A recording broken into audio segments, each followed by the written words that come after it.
血糖值仲加低過食飯之前，每粒相當於50條苦瓜。我係話50條，食咗又唔驚爆糖啦！苦瓜勝肽 hit 爆啊！終於輪到 Benny 我嚟 share 啦，順便上嚟同外母補貨。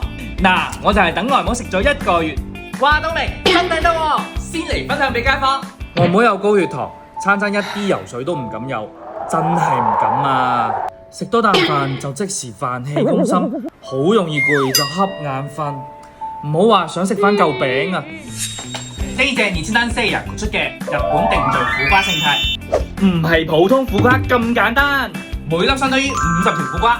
我係話50條苦瓜好有益，由細就知道每粒總共50條，仲唔係普通苦瓜，佢係嚟自日本長壽鄉鹿兒島山苦瓜，獨家定序出嚟2萬個氨基酸，保留咗完整活性勝肽，4大穩糖複方專利，加變翻我哋嘅血糖。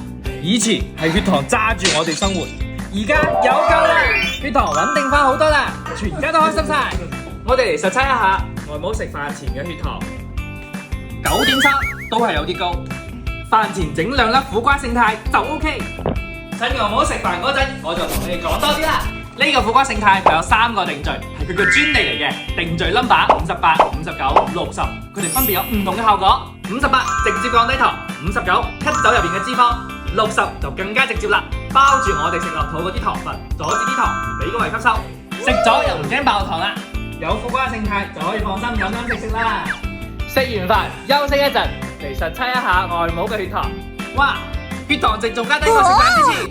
苦瓜勝肽係會促進 GLP-1 勝肽生成。台灣醫院有一種針叫列維固肽，佢嘅原理相通，都係通過 GLP-1 降血糖。唔想打針又驚有依賴性，日常可以 keep 住食苦瓜勝肽啦。